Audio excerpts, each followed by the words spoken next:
Welcome back to என் சமையல் ledger with Vinod Kumar. இன்னைக்கு நம்ம சமைக்க போகிறது ஒரு டேஸ்டியான ஆனால் சிம்பிளான ஒரு டிஃபன் வெரைட்டி. இந்த டிஃபன் எல்லாருக்குமே பிடிக்கும். நம்ம வெண்பொங்கல் தான். ஆனால் நம்ம இன்னைக்கு அதில் ஒரு வேரியேஷன் பண்ண போகிறோம். இதுக்கு என்னென்ன பொருட்கள் தேவைன்னு நம்ம பார்க்கலாம். ஜீரக சம்பா அரிசி 1 கப்பு, பாசி பருப்பு 1 கப், தேங்காய் பால் 1 கப், அரை முடி தேங்காய் துருவுனது, மிளகு 1.5 டேபிள் ஸ்பூன், ஜீரகம் 1 டேபிள் ஸ்பூன், 10 to 15 முந்திரி பருப்பு, கருவேப்பிலை 1 கொத்து, 2 டேபிள் ஸ்பூன் நெய், பெருங்காயம் அரை டேபிள் ஸ்பூன், உப்பு. நம்ம இன்னைக்கு ஜீரக சம்பா அரிசி வச்சு பொங்கல் பண்ண போகிறோம். நார்மல் பொங்கல் தான், இது வந்து நல்ல டேஸ்டியாகவும் இருக்கும், டிஃப்ரெண்ட்டாகவும் இருக்கும். இந்த பொங்கல் பண்ணுறது ரொம்ப ஈஸியான விஷயம். ஆனால் இதில் தண்ணியோட அளவு ரொம்ப முக்கியம். நம்ம 2 கப், அதாவது 1 கப் அரிசி 1 கப் பாசி பருப்பு யூஸ் பண்ணியிருக்கோம். இதுக்கு 8 கப்பு தண்ணி வைக்கணும். நம்ம இங்கே 1 கப் தேங்காய் பாலும் சேர்க்க போகிறோம். ஸோ 1 கப்பு தேங்காய் பால் 7 கப்பு தண்ணி. நம்ம இப்போ செய்ய ஆரம்பிக்கலாம். நான் இங்கே பாசி பருப்பையும் இந்த ஜீரக சம்பா அரிசியும் நல்லா வாஷ் பண்ணி வச்சுருக்கேன். நல்லா ட்ரை பண்ணிடுங்க. நல்லா வடிகட்டிட்டு குக்கரில் வைக்க போகிறோம்.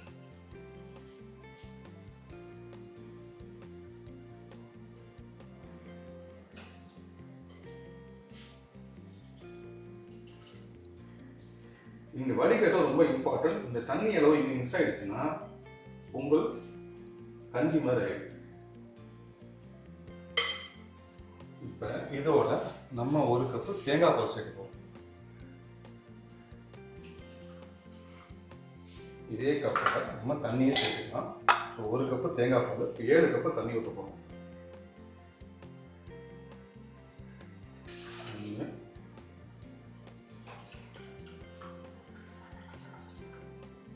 7 கப்பு தண்ணி ஊற்றிக்கலாம்.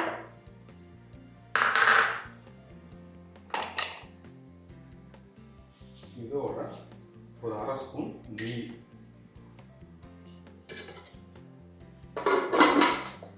இப்போ இதை நம்ம வந்து 4 விசிலுக்கு விட போகிறோம். இப்போ குக்கரில் ஸ்டீம் போயிடுச்சு. இது எப்படி இருக்குதுன்னு நம்ம பார்க்கலாம்.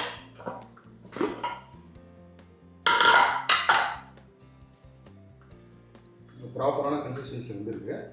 இப்போ நம்ம இதை எடுத்து வச்சுட்டு நம்ம தாளிப்புக்கு நிறைய பார்க்கலாம். இங்கே அடுப்பு ஆன் பண்ணிட்டு நெய் ஊற்றிக்கலாம். நெய் வந்து குவான்டிட்டி உங்களுக்கு எப்படி தேவையோ அதுக்கு தான் அட்ஜஸ்ட் பண்ணிக்கலாம். பட் நெய் தாளிச்சா தான் எனக்கு நல்லாயிருக்கும். நீங்கள் கம்மியான குவான்டிட்டி யூஸ் பண்ணிக்கலாம். நெய் சூடாகிடுச்சு. நெய் சூடானோன்னா மிளகு,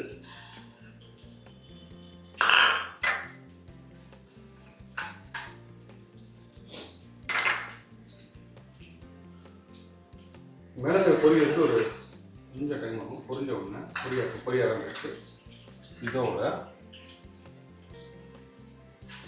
இஞ்சி,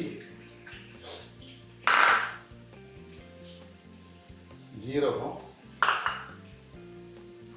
முந்திரி பருப்பு இதெல்லாம் சேர்ந்து நல்லா ஃப்ரை பண்ணிக்கணும்.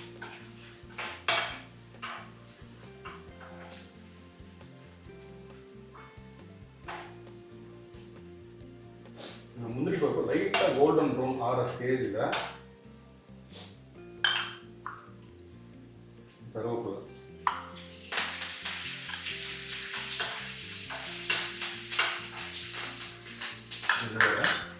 பெருங்காயம் மிக்ஸ் பண்ணிட்டு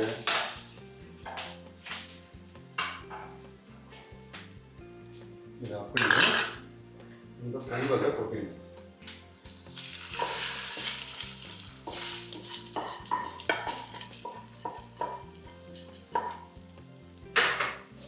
தாளிப்பு கொட்டினதுக்கப்புறம் இந்த பொங்கலுக்கு தேவையான உப்பு அதை போட்டுட்டு ஜென்டிலாக நல்லா இந்த தாளிப்பு மிக்ஸ் ஆகிற மாதிரி செய்யும். இதை மிக்ஸ் பண்ணதுக்கப்புறம் நம்ம தேங்காய் அரைச்சி வச்சு இதை கொஞ்சம் தூவி விட்டுருணும். இந்த வெண்பொங்கலுக்கு டேஸ்ட்டே தேங்காய் தான். ஆனால் தேங்காய் கடைசியாக போட்டுங்க. முதல்ல குக் பண்ணுறப்ப தேங்காயை போட்டுறாதீங்க. இதையும் போட்டு நல்லா ஒரு மிக்ஸு.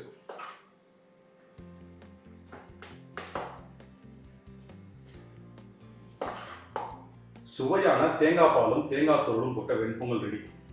சாம்பாரும் சட்னி வச்சு இந்த பொங்கல் சாப்பிட்டு பாருங்கள், ரொம்ப ஃபென்டாஸ்டிக்காக இருக்கும். இது செஞ்சு பார்த்துட்டு எப்படி இருக்குன்றதை சொல்லுங்கள்.